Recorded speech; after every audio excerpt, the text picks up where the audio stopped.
normal cell phone cases. Okay, don't worry. It doesn't matter if you don't understand all these words. I'll show you. Okay. So first, let's talk about external battery pack. Yeah, this is. By the way, I really try hard to find the name of this stuff in English. Okay. So actually nowadays we can see a lot of people hold this kind of battery packs all day when they use their phones. And sometimes this battery pack is probably thicker or bigger than the phone itself. So we'll probably see someone hold a phone and together with a battery pack, something like this. When you use a phone, you have to use their two hands to use the phone.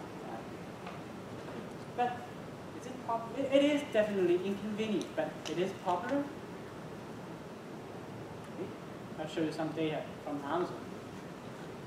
So we got here. If you try to search external battery pack on Amazon, you will got 300,000 results here. So what does it mean? It means it's popular, right? Even though it is not convenient, but people use it. It's popular. Okay. And second, let's talk about battery charger cases. We'll share something like this. So this is probably iPhone 4 or 4S. And we got battery charger cases is a combination of battery, external battery and phone cases. We just put the things together and make some very thick and heavy cell phone case, just like this. And actually, the phone itself, not plastic, but with the little charger cases, they become very thick and heavy. But how do people feel about it? Do people like it or not? Okay, let's see also from the data from Amazon. We can find that, for iPhone 6 or 6S, we got 2,000, and for Plus, we got more than 1,000. And for Samsung, we got almost 4,000. Yes, and for this time, also almost 4,000. So definitely, the battery charger is also very popular. Even though they make our phones become thicker and heavier. Okay then, even without consideration about charging or battery, people are always like to have phone cases because it's Apple, it's not Nokia, right? When it's job, it's done. So we have to use something, case or shade or cover to protect our phones and also make it looks better. But at the same time, we make our phones a little bit thicker and heavy. But anyway, nobody mind that. And according to data from Amazon, I found if you try to type in cell phone cases in Amazon, you can get almost 60 million results, which shows phone cases are really popular. Therefore, actually people try hard with all kinds of accessories to make phones become thicker and heavier. That's why I say people just don't mind it. Don't mind having bigger or thicker cell phones. That's why I say the mobile manufacturers should make cell phones with larger battery. Okay, so let's go through it. First, we need phones with long life batteries, and secondly, we just don't mind having thicker or heavier cell phones. So, I hope someday in the future we'll have good cell phones with large batteries. Thank you. Good, excellent. A lot of good stuff. Let me start by making a couple comments, and then I'll get some other folks' comments. Cast your mind back to the beginning. You had a really great, powerful intro. I forget exactly how you started it. You said something effective. Who was the heartbreak? The heartbreak was before the heartbreak. But in any case, he It was simple, it was clear, who gets tired when, or who doesn't like it when their cell phone runs out of battery. He had good position and he really related that to us. And he took his time with it. That was an example of, he didn't have a lot of information to cover, just, I don't want to run out of battery on my cell phone. And it really sucks when you do, but he took his time relating that to us. And that was a really effective use of engaging with the audience and keeping the content simple. Now, I don't want to say it worked against him, but it drew attention to something else that happened later in his presentation, which was that we clearly understood what he was saying because he was communicating it so effectively. So it got tedious when it went on and you weren't giving a lot of new information. So your presentation as a result seemed very long, but it was partially because you were able to relate it so well to us in the beginning. And remember that preview, who had what I might call a big view slide. So he kept coming back to this. Same concept, great idea, but because he communicated it so well, it seemed redundant when he came back to this. So he could have either gone through this faster. Another thing you might have done is used a tracker at the top. Like remember the visual aid that has like your 6 points that you're going to go through? And as he was going through each of them, he could have highlighted, that's where I am in the presentation. Those are my main comments, that it was really well related, but partially because of that, it seemed like it went on for too long. Any other comments?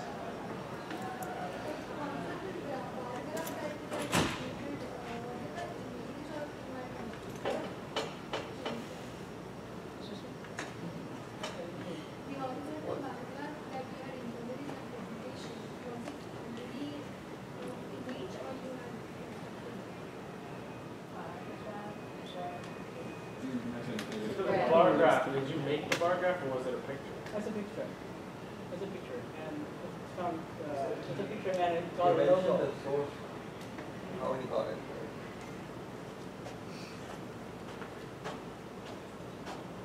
Oh, this is great. I love this. Yeah. Notice how these pictures are in parallel structure. They have the same frame. This is a good example. If you use two completely different pictures, it wouldn't have worked so well, but it just relates them so well. This is what you're talking about? Yeah. Is this a question? That's true. I found this from Tom Scott. Yeah, you have it written down.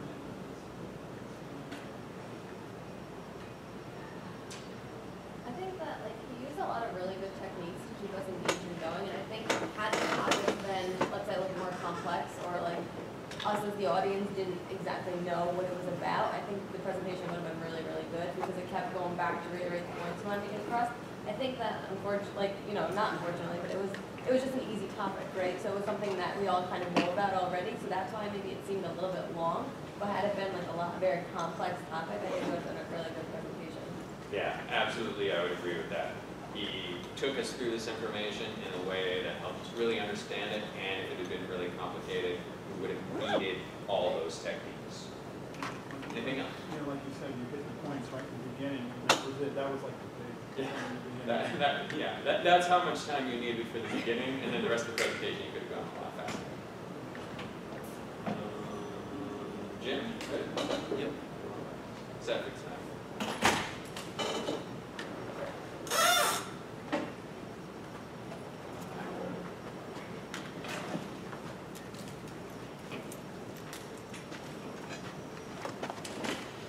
Hello everybody, I'm Jim Foley, and today I'm going to be talking about the U.S. Securities and Exchange Commission and post-financial crisis enforcement.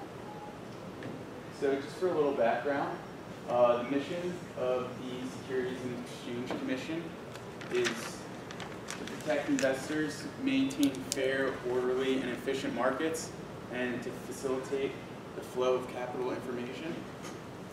Some of the responsibilities include issuing new rules and amending existing rules, overseeing inspections of securities firms, brokers, dealers, investment advisors, and ratings agencies, And the one I'm going to be focusing on today is this last one, interpreting and mainly enforcing federal securities laws.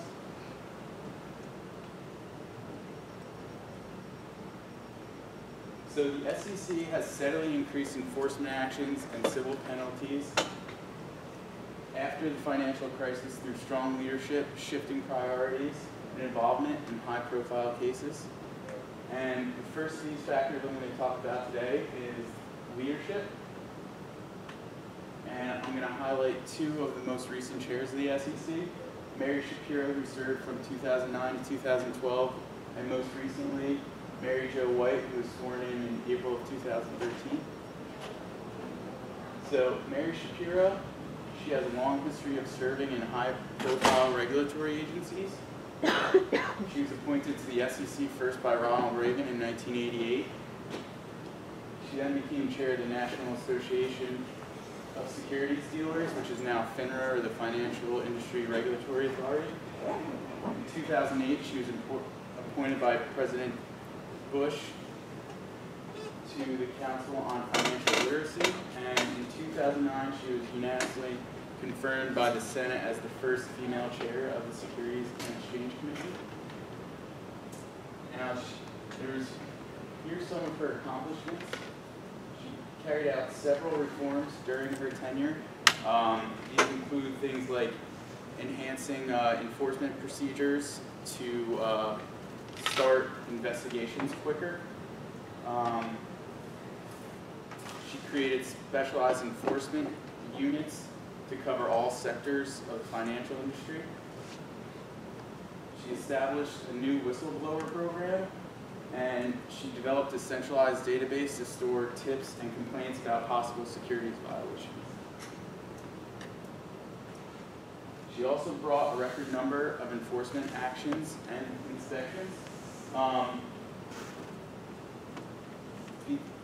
In 2011, the SEC brought 735 enforcement actions, and in 2012, they brought 734. And during her tenure, the SEC returned approximately $6 billion to investors. She also filed actions against 129 individuals and companies, including CEOs and senior officers of these companies. She brought actions against large corporations like Fannie Mae, Freddie Mac, JP Morgan, Bank of America, and Goldman Sachs. And I'm also going to focus on Mary Jo White, who is the current chair of the SEC. She has extensive experience as a federal prosecutor and securities lawyer. She was the U.S. Attorney for the Southern District of New York from 1993 to 2002, and chaired the litigation department at, we'll just say, DNP in New York. She was in charge of about 200 litigation attorneys, and she's won several awards for her work as a prosecutor in the securities industry. Now, her accomplishments while at the SEC. In 2013, the SEC brought 686 enforcement actions, and in 2014, they brought a record of 755 enforcement actions. Now, the 686 number seems quite low, but the SEC also announced that year that it was a 20% increase in formal orders of investigation. So it was still a productive year. They obtained a record monetary amount of civil penalties in 2013 and 2014. Civil penalties in 2013 totaled $3.4 billion and represented a 10% increase since 2012. And in 2014, there was a record of $4.16 billion in civil penalties levied by the SEC. Another one of her accomplishments is that the SEC has been involved in several high-profile cases during her tenure, which I'm going to get into later on in the presentation. And here's a graph just to highlight the growing amount of enforcement actions. As you can see here, around 2009, when Mary Shapiro first became chair, there was an average around mid-600s And by today, it's in 700s and high 600s. And the graph I really wanted to highlight is the growing trend of the monetary amount of civil penalties. This, my apologies, that should be 4.1. So as you can see, after the financial crisis, there's a growing trend of higher civil penalties levied by the SEC. That second factor I'm talking about is priority changes at the SEC. And this starts with Mary Jo White's broken windows policy. This is from a speech she gave in October 2013, where she talks about minor securities violations feeding into larger, more systematic problems for the financial industry. And this includes moving focus away from those violations just stemming from the financial crisis and going after all types of securities violations, big and small. And the implementation of these shifting priorities. Strengthening whistleblower and cooperation programs, and as a result of this, most recently in 2014, the SEC gave a $30 million reward to a whistleblower overseas, and this represented twice the amount of the last record whistleblower award in 2013, which was $14.7 billion, $7 million. And the use of a sophisticated data analytics program, which helps centralize all tips and complaints about various securities violations.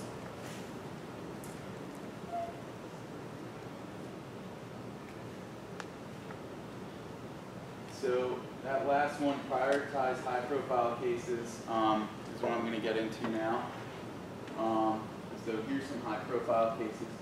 In November 2011, there was a record financial penalty of $92.8 million against a billionaire hedge fund manager for widespread insider trading. In September 2012, the first of its kind penalty against the New York Stock Exchange in the amount of $5 million for compliance violations. And these compliance violations gave certain investors a head start on trading. In 2013, they brought a former Goldman Sachs vice president to trial. And although most of their cases are civil and end before they get to the trial stage, this particular, his name is Fabrice Touré. This particular guy opted for trial, and he was found guilty on 6 out of 7 counts of fraud, which was a huge victory for the SEC. And in October 2013, they brought billionaire Mark Cuban to trial on insider trading, but the SEC ended up losing in court. So he was pretty happy about that.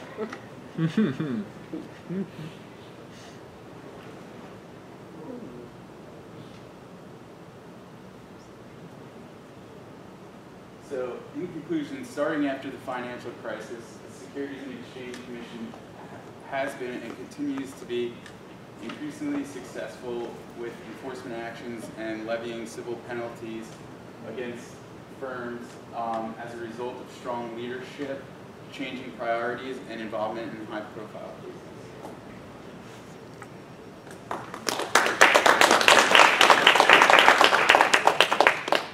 Good. Excellent stuff, Jim. Fascinating topic, especially to business students like us. I have a couple thoughts on the way that was presented. And they primarily revolve around the fact that you were spending a lot of time looking at the slide and reading from the slide.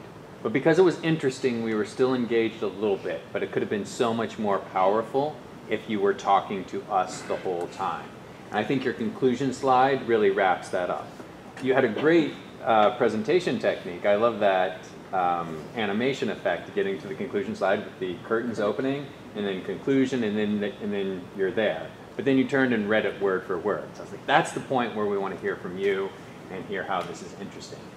And especially the stuff with Mark Cuban and Fabrice. What happened to him? Did he go to jail? He went to jail? Yeah. That's right, I remember that. I didn't actually have that. Fabulous Fabry. Yeah. Okay, so he's in jail now. That's really interesting stuff for us, and that's when you can turn to us and say, this is how it works. And some of those numbers too, like can you imagine that? 600 cases, 700 cases. Those are times we want to hear from you and your perspective about it. Those are my main comments. I had one thing written down. Remember the touch, turn, talk technique we went over last week, where you do not turn and talk and touch at the same time? I think that would help you a lot. So look at the slide and then look at us. Do not look back at the slide until you're ready to move on to something else. Is there another comment? Okay. I thought we had too many animations. If you stuck with one simple animation throughout the whole slide, I think it would have been better instead of having different animations throughout the whole presentation. Okay. Yeah, so it can be distracting if you have too many. I accept that. Other comments? Where'd you get the curtain animation? That was pretty You cool. I was just browsing the animations. That was pretty good. Let's go. All right, let's have Alicia. Are you ready to go? Sure. I'll have you go, and then we'll let the other folks get back Can I with fix it. one thing? Oh, correct. One thing. Yeah, do that right.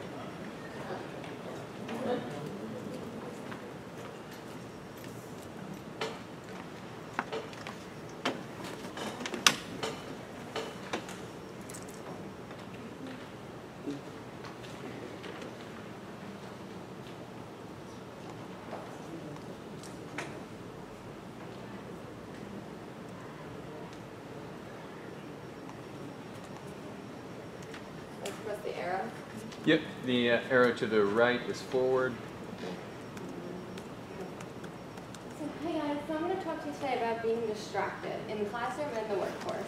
So today, for example, I didn't go to the ladies' room once, I didn't eat lunch, didn't eat breakfast, barely even had time to think about my own day because I was too busy running around with my boss while he was getting distracted doing other things. We sat through a meeting for 3 hours today, and he was on his BlackBerry for probably an hour of those 3 hours, and what we could have done in that time that he was on his BlackBerry would have been so significant in getting accomplished what we needed to, but instead the distractions held us back. So that's what I'm going to discuss today. So I'm going to go through examples of distractions, facts in the workplace for distractions, distractions that happen in the classrooms as a student, distractions on how bad is it really? So are we really distracted? Does it really mean anything to us, or is it just nonsense? I'm going to give you a few charts and go through the numbers and what those numbers mean to us. And then I'm going to go through as my conclusion, how do we reduce them so that we can be more productive? So to start, distractions, phone calls, emails and email alerts, talking with your coworkers and peers throughout the day, social networking, text messaging, and web searches. Oh, and games on your phone, computer, tablet, whatever it may be. So does anybody know what every one of these has in common except for one? No? How about, now, how about all the bolded ones? Anything in common? Yeah, exactly. They're all digital, right? It's all technology based except for one. So for the most part, all the distractions that happen throughout the day are digital, are technology based, whether we're on our phones, we're checking emails on our BlackBerry, playing games, checking the time on our cell phone, anything like that. So facts in the workforce. An average U.S. office worker is interrupted 11 times an hour. That's so unproductive. And it costs about $10,375 of wasted productivity per person per year. That's a lot of money. It takes an average of 25 minutes to return to the original task after the interruption. And reading or hearing information while partially distracted is often forgotten. So I want to just point this one out specifically. So the true cost of a distraction, it's not just the length of time that you were distracted, but it's also after you're distracted, getting back to the task on hand. So it actually, an average of what they say, it comes out to be about 23 minutes and 15 seconds plus the time you were distracted. It's a lot of time. Okay, so then some facts in the classroom as students too. 65% of students say that they use their digital device for non-classroom purposes at least 4 times a day. typical college student plays his or her digital device an average of 11 times while in class. Is anybody playing with theirs now? Huh. Yeah, maybe? Oh, see? It happens. More than 80% of students admit that their digital devices interfere with their learning. So they know it. We know it happens, but we still do it. And then 79% of students say they use their digital device to check time. A study shows that people nowadays, students specifically, and I say ours, but this generation, don't wear watches as often. So how many people have a watch on in the room? That's not, that's a lot. Oh, maybe because we're grad students, we're a little bit better. I don't know. But people don't wear watches as often anymore, they say. I don't have one on either, so don't be embarrassed. Yeah, and we don't tend not to turn around and look at the clock, right? We think that's more obvious than pulling out our cell phone and looking at the time there. So I want to show you this chart. It's not very telling, but the thing I wanted to point out here is that as you can see here, the green checking the time and the blue texting are the two largest portions of time that people are using their digital devices, males and females. It's the same, almost exact same ratio of time spent on both texting and checking the time for males and females. So I thought that was kind of interesting, that that's what we're spending the most time on. And then this one. So here's a study that was done at Colorado University. And they took an astronomy class, and they took the grade point averages of students and polled each of those students to tell them how many times per class they were distracted. And there was a direct correlation with their grade point average. So it actually showed that students who said they were never distracted got almost a 3.3 grade point average, whereas students who were distracted over 5 times were only averaging about 2.8 in their grade point average. So there really is a direct correlation, at least in this study, for showing the difference in being distracted and not being distracted. So what can we take away from these numbers, these facts, and this data? In the workforce, it's a waste of a company's money to be distracted. And you must calculate not only your distraction time, but the time it takes to get back into the task you were doing. In the classroom, your grades are impacted. Students may be bored, so they're checking the time a lot. And then males and females are texting equally as often in the classroom. So how do we reduce them? Well, in the workforce, how do you reduce them? You keep your eye on your goal. Know what you want to get accomplished that day, set your mind to it, and eliminate everything else. Have self-control. Put the phone down. Just realize you're at work to do a job, and that's what you should be doing. Set aside uninterrupted blocks of time for focusing. So if you know you need to get a task at hand done, lock yourself in an office or put yourself somewhere else so you can eliminate any other distractions so you can really get things done. In meetings, don't read emails while you're in the meetings. Don't be on your BlackBerry. Actually focus on what is going on in the meeting. And no mobile devices. In the classroom, destroy the multitasking myth. So it's our generation again, the multitasking myth where we think we can do 2 things at once and still get the same results and not have a lack of understanding what's going on. Wear a watch if you need to check the time, or just don't check the time. You're gonna be done with the class at the same time whether you're checking the time or you're not. And then have more self-awareness of when you're getting distracted. From one of the studies you can see that we do know we get distracted, but we just don't do anything about it. So a little bit more self-awareness to know, hey, okay, I don't need to check my cell phone. My boyfriend, girlfriend is still gonna be there in a half hour when the class is over.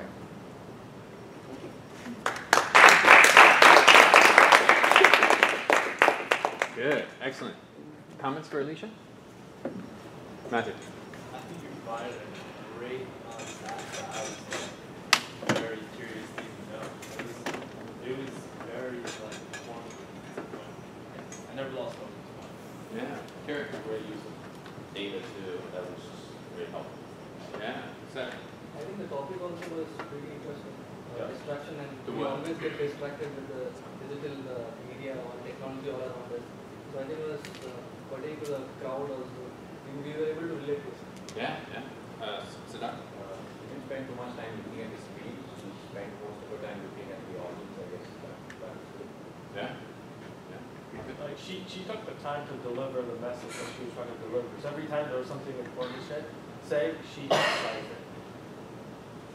She makes her Yeah. Ling? I liked her body language. It was like she was so into the audience. It was almost like she became part of the audience. Like she didn't stand there. She wasn't standoffish. She was like friendly and warm and inviting. Yeah, I'd agree with all that. She was here, friendly, warm, and inviting, engaged, a little movement, not too much movement. Bullet points to guide us, but they weren't really too distracting. Good use of data. Good, valuable information. We were actually curious to know how can we avoid these distractions, and we see how damaging they can be. I had one thought. It takes 23 minutes and however long to recover from a distraction, but we get distracted 11 times an hour, right? So how do we ever get out of that cycle? We don't. Yeah. Sometime tomorrow I'll be covered. Yeah. Yeah. That was 2 averages. I noticed that too. I was like, I don't know. It makes a point. Yeah, so fantastic. I think that was a really great presentation, and I think what we can take away from that is great subject that she was inspired about and was useful to us, and she had the proper use of data to support her and draw us in with it. So I think we should think about that. Something we can really. Yeah, absolutely. And I think Jim's presentation we could have related to as well if you had slowed down and given us a little bit more. And Michael, I think with your presentation, there were parts we could have related to, which we saw. But you should still think about which parts of the IT audits we could be most interested in, which parts would be most interesting and engaging for us. I think Alicia provided a great example of things that we can really be drawn in with. Any other comments? All right, so let's see. All right, so Gracie, are you ready? No? Okay. Sadvik, are you ready? Okay. You're done? All right, so let's go Sadvik, and then Amol, and then Karen. Sadvik, Amol, Karen. Good?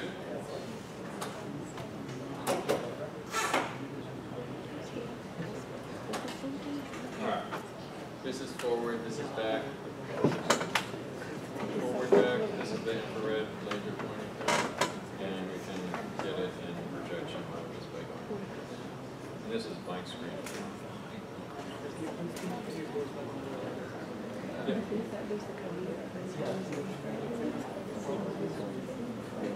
Yep.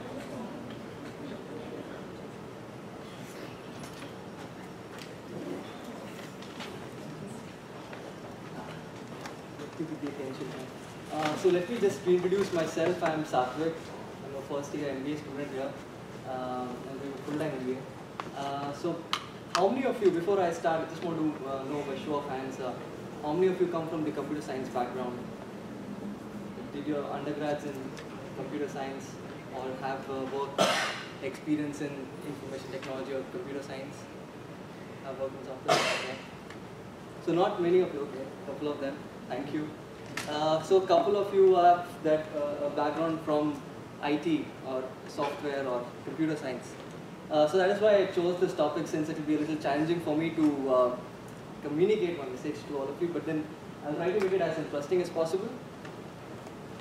So today's topic that I'm going to discuss is software measurement. And there's a technique called function point counting. That's a technique for software measurement. I'm sure I can see a lot of blank faces, but let me just move on, just give you a brief agenda of what today I'm going to discuss about. I'm going to discuss about what software measurement is all about, the benefits of software measurement, a technique, a function point counting, what is it all about, the benefits of it, and the relationship between software size and the number of stars. That is an example which I'll be explaining to you, and then how to get that certification process and referencing. So I deliberately put this image because this is something which you guys can relate to. It's a table, and it has certain kind of measurements, the width and the length. How many of you, like, I mean, this is basic algebra, basic arithmetic area mensuration, right? What is that called? So, what is the area of the table? 5,000. This is the office. Yeah. 5,000 centimeter square, right? Yeah. So now this was a tangible object. This was a table. Like I can feel it and I can measure it. What are the use? How is it useful? If I'm going to buy a tablecloth, I should be knowing the area of the table so that I can buy the tablecloth. So in real world, in our world around us, measurement is very key. And so therefore measurement enables us to quantify the world around us. So the key takeaway from this is the measurement is something which is key, and we use this quite often. And another thing which is important here to understand is the units. That's the centimeter square. Still remember my 8th class teacher used to tell me that units is always important because it's a standardization of the area. If I go to India, people will understand what centimeter square is. If I come here, people know what centimeter square is. So moving ahead, I'll try to relate it to software measurement. It's nothing but it enables us to quantify the software in some standard units. So you're using an Android application, you're using Microsoft Word, it's a software. How do you measure it? What is the size of it? So there is a certain technique called function point counting, and I'll like to discuss about the benefits of software measurement, and to just draw an analogy between the table and the software. I think this is, I guess you guys will be able to relate it better. First is the standardization. As I was discussing, it is centimeter square, feet, centimeter square. It's a certain unit which is common all across. I mean, everyone can understand what the unit is. Even in software measurement, we need to standardize it. So there is a unit called function point, which I'll be coming in the coming slides. I'm going to discuss that. Then, what are the benefits of measuring table? Amount of wood that is needed. You go to a carpenter, you get to know how much wood. If you say that I need a 5,000 square centimeter table, can you make that for me? He will tell you, okay, this is the amount of wood that is needed. The cost of the wood, the raw material, the time needed to build the table. So if I relate it directly to the software, what are the advantages of measuring the software? I'll be able to standardize it. You go to an IBM or you go to an Accenture to make a software, you'll be able to standardize it. You'll be able to say that, okay, I want a CRM, computer customer relationship management software, and would you be able to help me build that? You go to Accenture, you go to IBM for their help to build that for you. They'll be able to tell you that this is the size of the software. And with the size of the software, I'll be able to get to know how much, the number of resources that is needed. Resources in terms of the people who are going to work on their team to make that software, to build that software. And also, it includes the other infrastructure and other parameters as well. So those are the other resources. So I just want to relate it to how a table is measured and how the benefits of measuring a table and benefits of measuring a software. The next one is the cost of wood, that is the raw material. Here also we'll be able to estimate what is the cost of making that software, and the time taken. Here also you can, so by measuring a software, I'll be able to estimate how much time it will take for me to measure the software. And lastly is the comparison. I go to store A, I go to store B, I'll be able to compare between the two tables, the sizes and all. So here also, if I measure a software, it gives me a parameter to measure the different softwares. Okay. And now there's something called function point counting. Like we saw in table, like how we measure table, there is a unit that we used that is called centimeters or feet or meters. These are called units. As far as software measurement is concerned, there is something called the function points. They are called the units. So this is the centimeter is the unit, function point is the unit. These are the attributes. What are the attributes for that? Length and breadth. The attributes for measuring a software are all these attributes. I'll not get into details. I don't want to confuse you guys further. So these are the units. Yeah. Alright, so this is a snapshot of a software. I hope you guys will be able to relate now. There's an application. Okay. Can I use the laptop? Yeah, sure. Are you want to bring up the screen? No. Okay.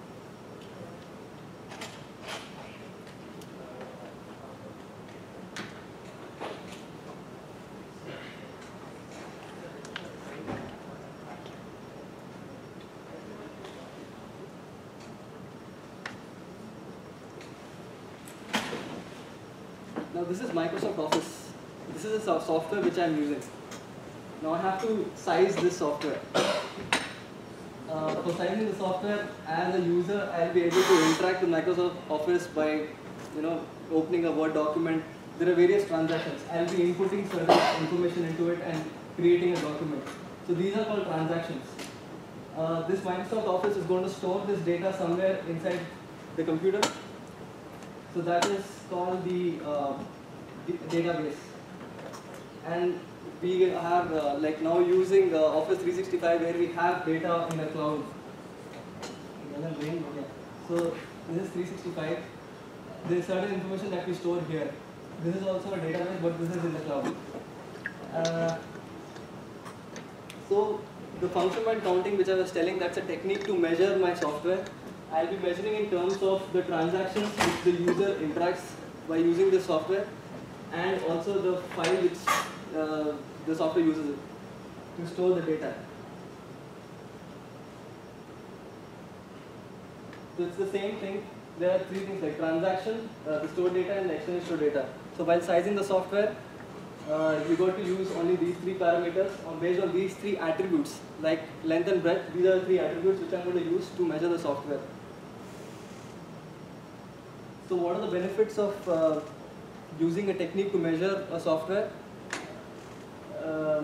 Again, it's a standard approach. There's an international consortium of groups called the IFPOL.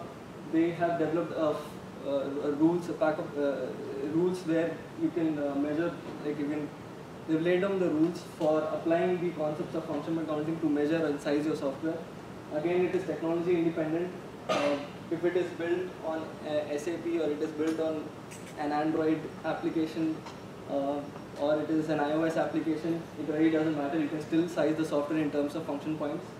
It is used for development of, it is used for industry benchmarking.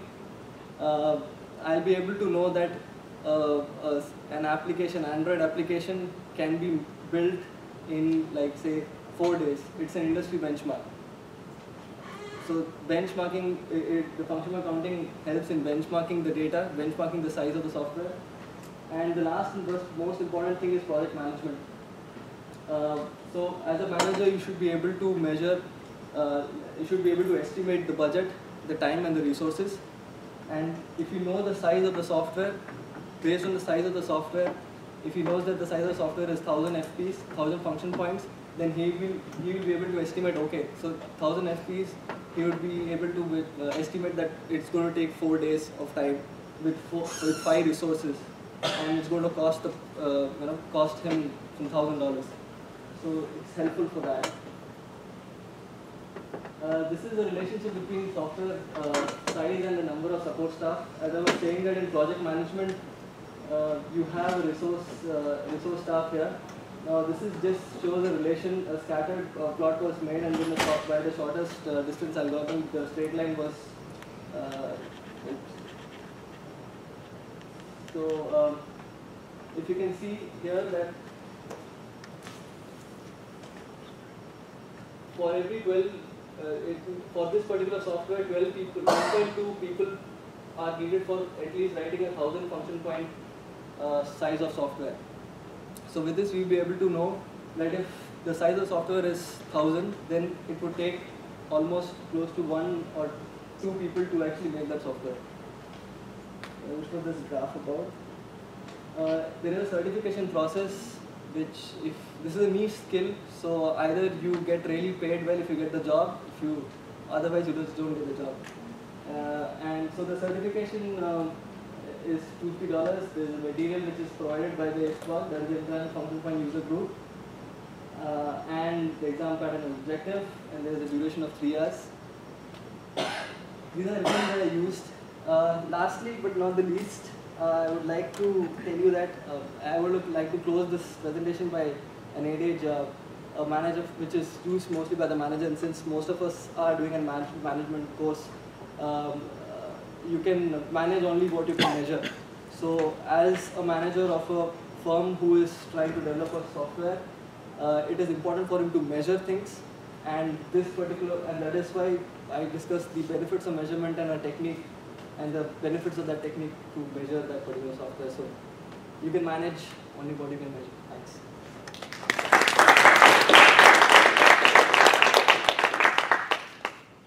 Good job, Cedric. I would like to have a discussion about the speed of his language, the pace at which he presented. What do we think about that? Arpit. I think he was going way too fast. He was talking too fast, especially if he knew that we are not familiar with the information. He should have slowed down more than he would have slowed down originally, just because we're not familiar with it at all. Okay, good. So would everyone agree with that? Slow down? Yeah. Slow way down. Ali?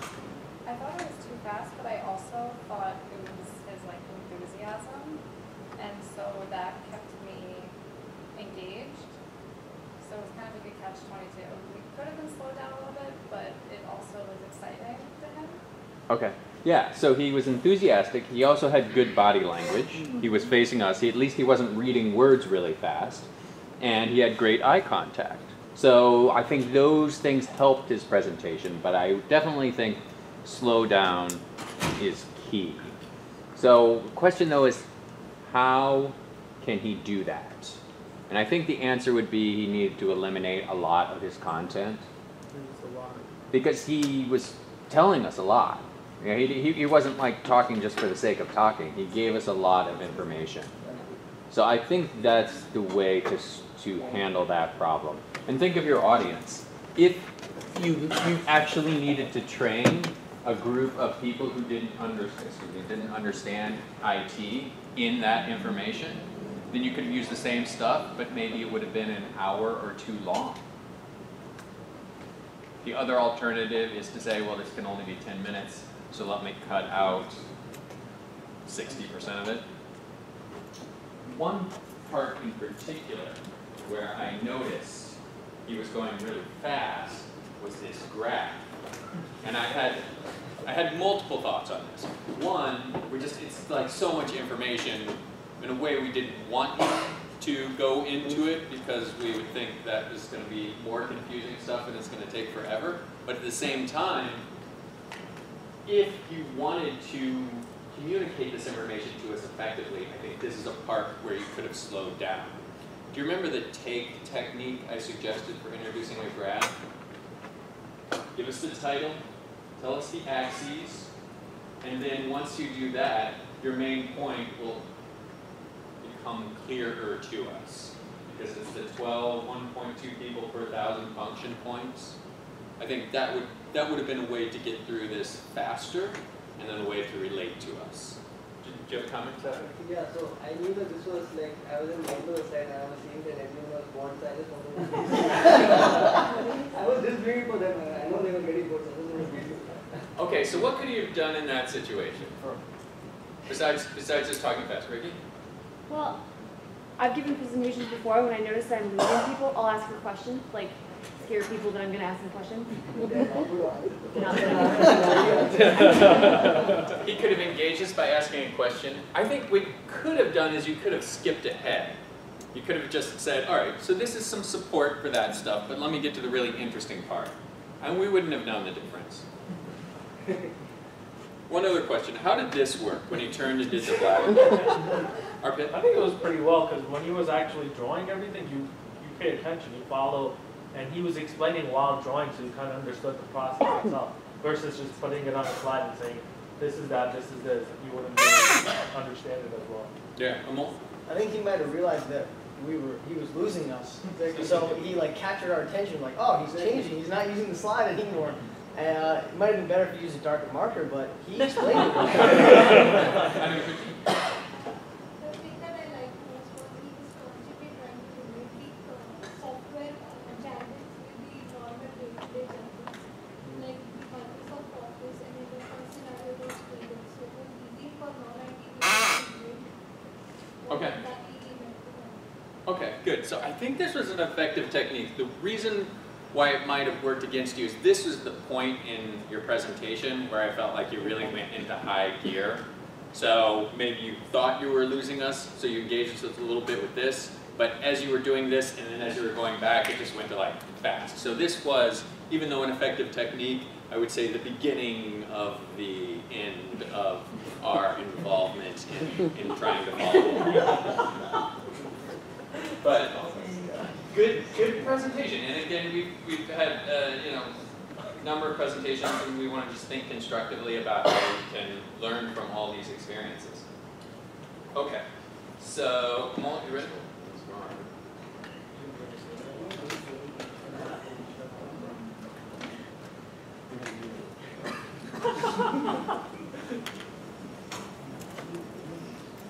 So is this is the link here? Yep. All right, cool. And I think one of the ones at the bottom will put it in present. Yeah, there you go. Perfect. All right. So my title here is Regulations, Regulations, Regulations, and it's a spin-off of the well-known real estate lingo of location, location, location, stating that location is the most important part of real estate.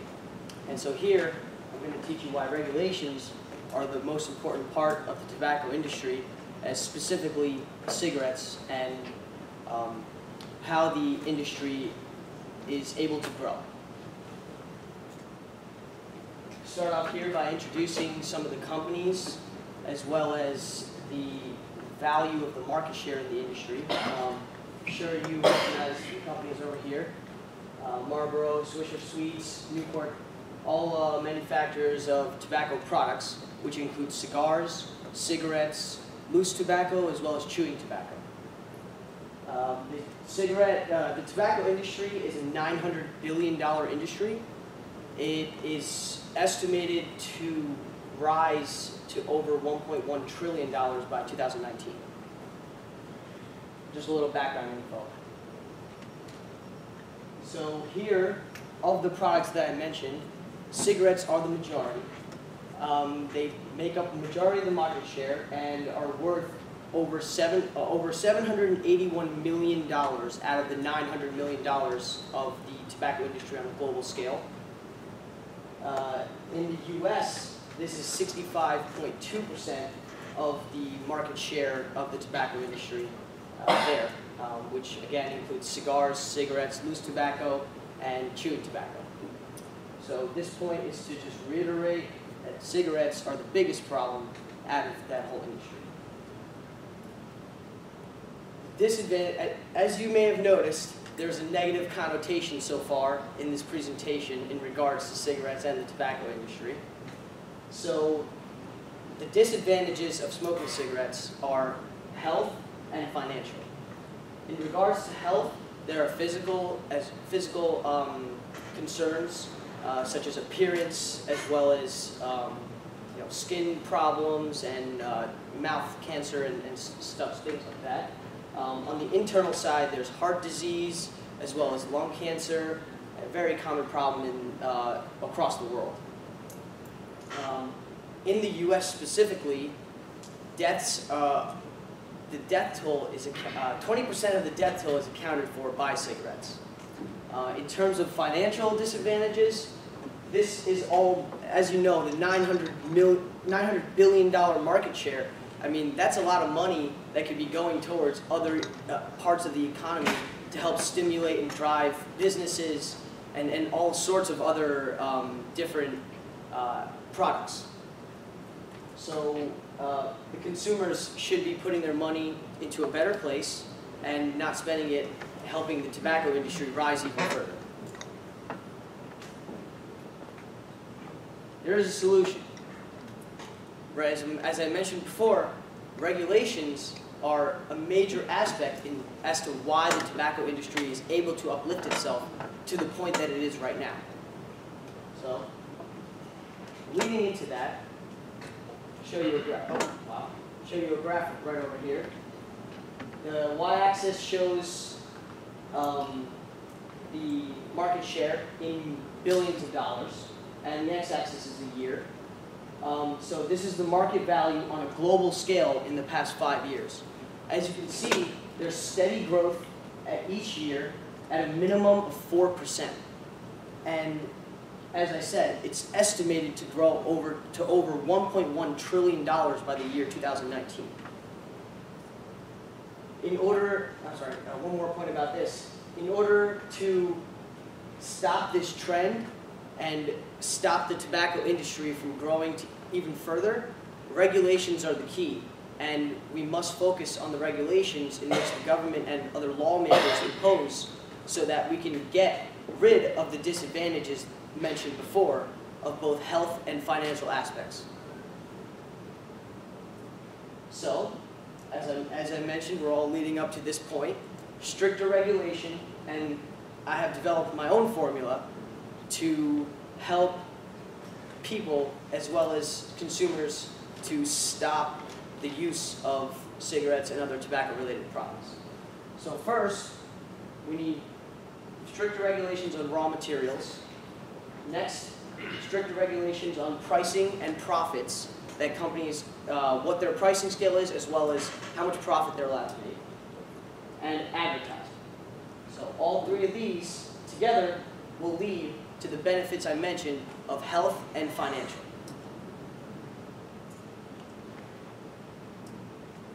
The raw material. Raw materials. So there are over 7,000 chemicals when a cigarette is burned that are ingested into your system.